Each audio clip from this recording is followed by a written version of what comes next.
Alright, hey, what's up guys? This is Preston from the Pgk.railway coming at y'all with another video. As you guys can see in front of me, there's been a lot of changes on the table. Well, probably the biggest noticeable one is all the grass and the fact that the table is not pushed up against the wall. And that is because of the grass. I've been working on doing some scenery on the table, kind of sprucing it up. I've been meaning to get around to this for a very long time, but I actually just haven't done anything with it, mainly because I couldn't settle on a track plan. I didn't know if I wanted to do a post-war dealer display or something more realistic.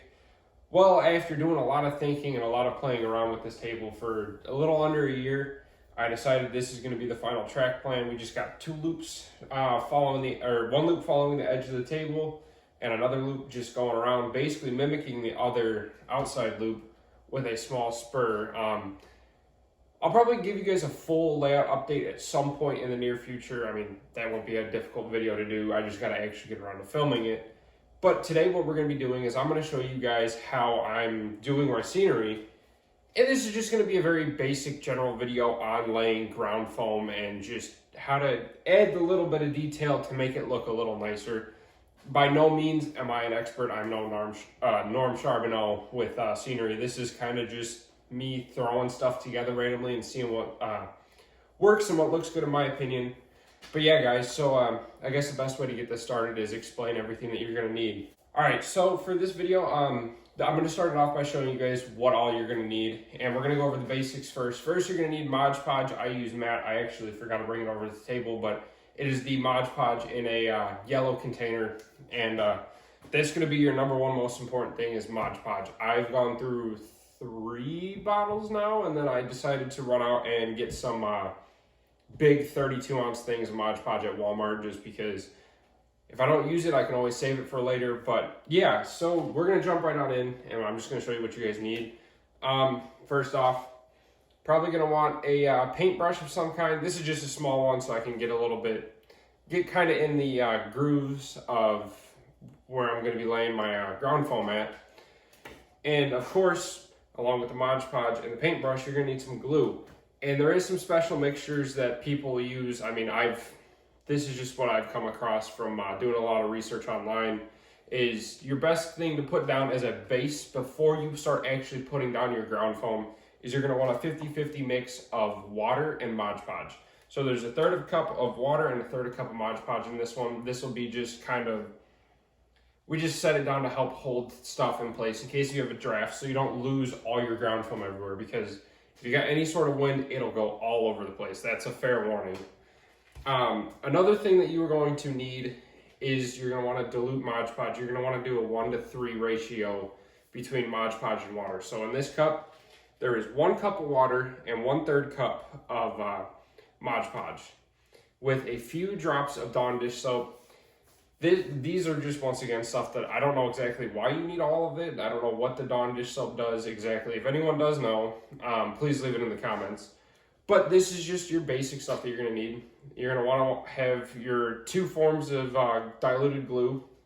And of course, the next thing you want to do is you're going to need some Woodland Scenic shakers. At least it's what I use. I know there's some people who, when they're going for more of a toy train table, they use painted sawdust. I chose to go the Woodland Scenics route because I've had leftovers from previous tables, and I decided to go out and buy some more. But I will show you my 2 main ones that I use for when I'm doing ground foam. So the first one that I put down is going to be the blended turf. It's going to be the earth blend.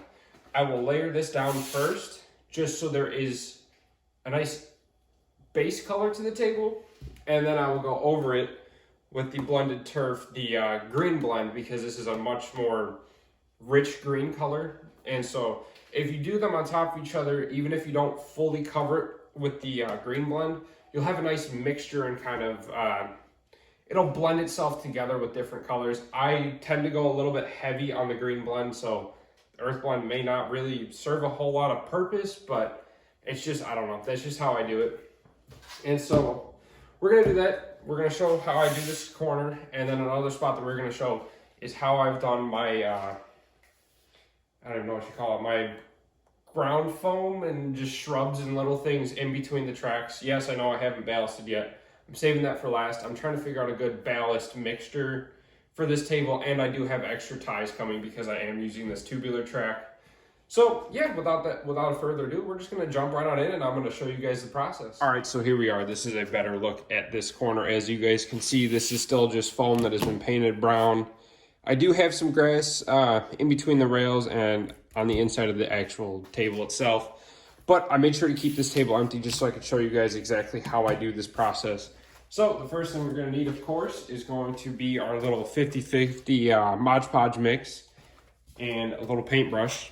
And so the first step, literally just all you're gonna want to do, you're just gonna want to kind of cover your the area that you are going to be putting your ground foam down with glue.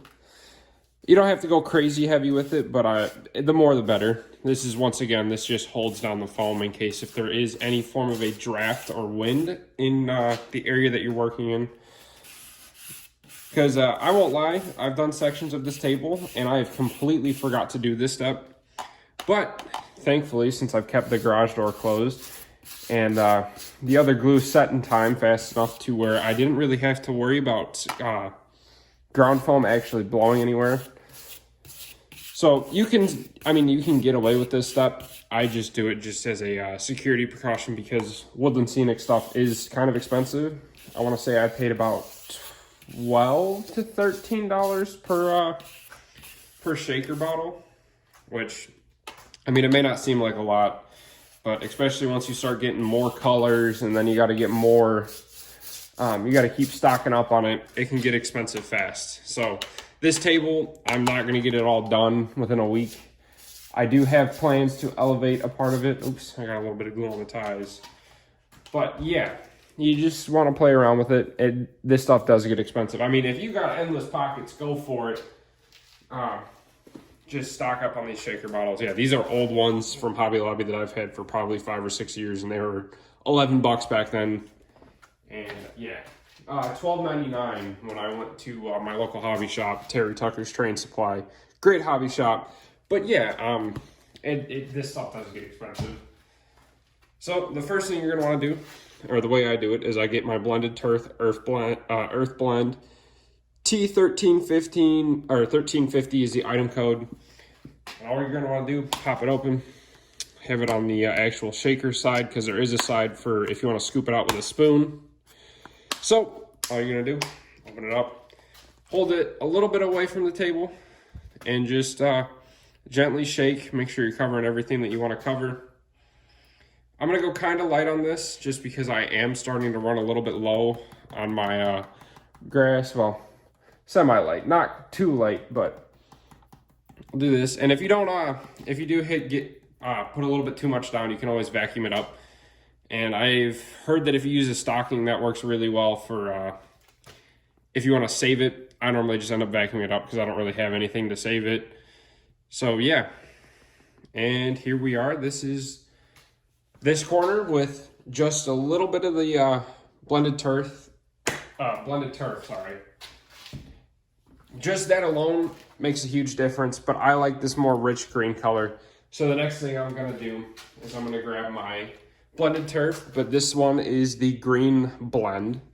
It is T1349. I love this color. This is probably one of my favorites. I'm gonna go back and see, or look online and see if they have any darker shades of green to kind of sprinkle it in, just to make it look a little bit better so it's not one solid color. All you're gonna do, you're just gonna wanna repeat the process once again. Just cover everything you can with it. Oh yeah, you can actually see it on camera. It makes quite a big difference. With the light I'm using, it's kind of hard to tell the areas that I have hit and haven't hit with the green turf because it all kind of just blends together.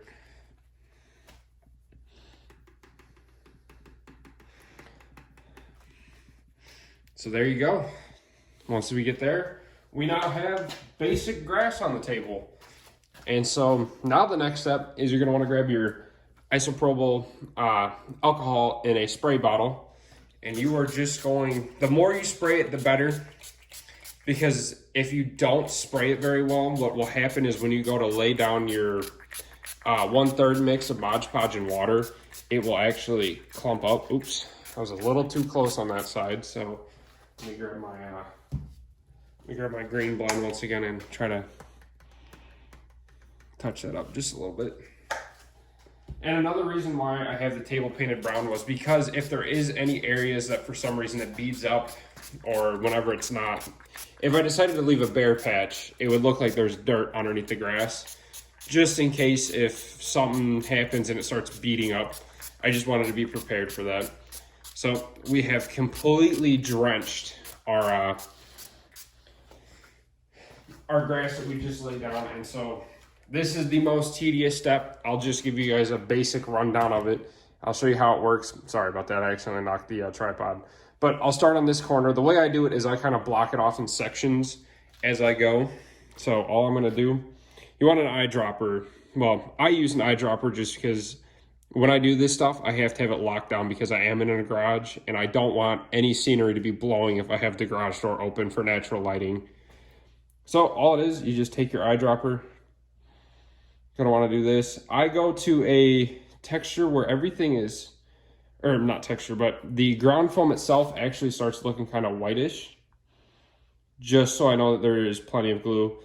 And yes, occasionally, as you guys can see right about here and a few spots over here, the ground foam will still pull apart every once in a while, but all you got to do is just touch that up. And so for the glue, I would recommend giving it about a day and a half to 2 days to dry. That's what I've found works the best before everything becomes rock solid. So if you decide to change your mind, you do have about a day before everything starts actually hardening. So in case if you change your mind and you want to wipe it off, you have plenty of time to do that. Like I'm just gonna have to let this corner sit and not do anything with it while all of this ground cover dries, which is why in between the rails I have that done, because I'm going to show you guys my little process for doing kind of like what I have. Hang on, let me see if I can get this right. What I have going on down there, where, because it's in between the tracks, it's not going to be very well kept, but I'm going to show you guys my process for that. I'm going to jump ahead to showing you guys the finished product of when I'm done gluing all this, and we'll see you guys then. All right, so here we are. The corner is all glued down. Yeah, it pulled apart in some spots, but once again, I'll touch it all up a little bit later. That's all that is just grab a little bit more ground foam, put it on, re-glue it. Very easy fix, but yeah, this is our base layer of ground foam done on this corner. Now it just needs to sit and dry. And so the next thing I want to show you guys is I'm going to show you how I do the in between the tracks just to get it looking a little roughed up. Not super manicured. And yeah, so I'll get my supplies for that. Now, the first thing I have, this is a bag of really fine rocks and gravel that I got actually in Wisconsin. It is now on the other side of the country, down in Florida. But I've had this stuff, I got this when I was living in Illinois, so that was probably at least 5-6 years ago. And I've always held on to this because I love the look of it. It's got a good, there's a lot of color to it. I love this. This is some of my favorite stuff to use, and I've been using it especially whenever I go in between all the rails, just for this roughed up look. So all I do is, which you can probably find this stuff just about anywhere, in like lakes or little streams. I take this and just gently sprinkle it. You just want to fill in the area that you're going to be working on. And you just kind of eyeball everything for this. So that looks good to me. We don't want a whole lot of it because I am going to be ballasting the track. This is more to just simulate loose ballast and little rocks and stuff in between the rails. And then the next thing I use, which I love this stuff. I've never used it before, but this is my first time using it on this table, is conifer coarse turf. It is T1366. And the way I use it, I just take the cap off. I know you can sprinkle it, but I like some bigger clumps, so all I'm gonna do is just take this once again and just kind of pinch and roll with your fingers and just let it fall wherever it lands, it lands. I mean, the only time I'll really touch it is if we actually get a big, huge clump of it somewhere that's a little too big. Like this one right here is probably a little bit too big, so I'm just gonna pull that off, redistribute where it is. Very simple process. I mean, there's really not a whole lot to it. You just play with it until you get something that you're happy with and that you like the way that it looks. We'll probably throw just a tiny bit more down. Try to blend this as best as we can over here.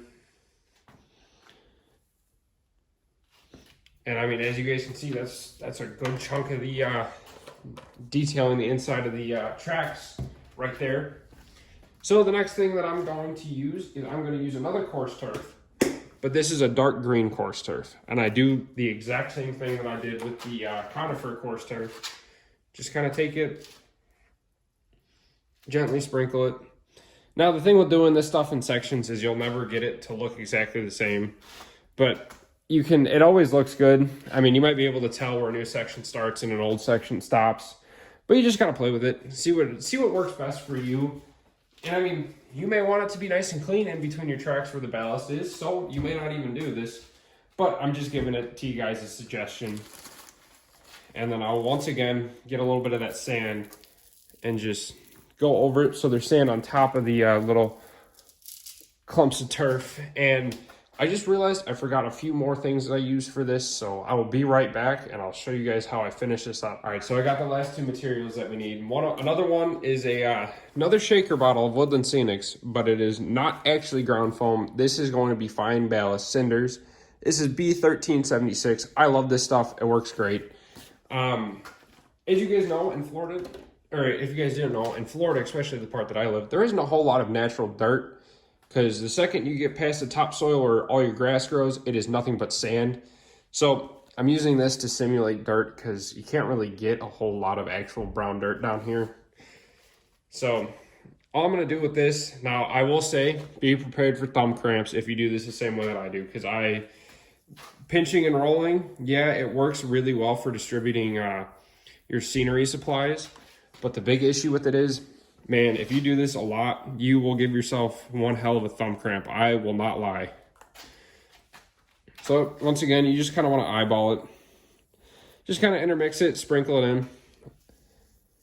Don't want to go too crazy heavy with it. I might have gone a little too heavy right here especially, but it's okay. It's the inside of the tracks. Worst case, if I don't like it, I can always just go back over it. That's how I figured out this method. I played around with it a few times. So on one of my corners, it is actually a little more, there's a little bit of a rise to it, solely because I did this 2 or 3 times until I got the desired effect I was looking for. So you do that, it adds a little bit more color to it. And then the next thing that I'm going to use, I got this at Hobby Lobby. I want to say it's JTT is the brand that Hobby Lobby carries now instead of Woodland Scenics. It is just found, it is a very fine brown ballast, and I found that if you sprinkle this, it adds that little bit of a dirt tone to it. So the way I do this one especially, I kind of try to follow where I put down the ashes. And I'll make a few little patches here and there because once you glue everything down, it kind of, with the grass, it makes the color more vibrant. But with this stuff, it kind of dials it down and dilutes it. So just go over with this however much you think is necessary.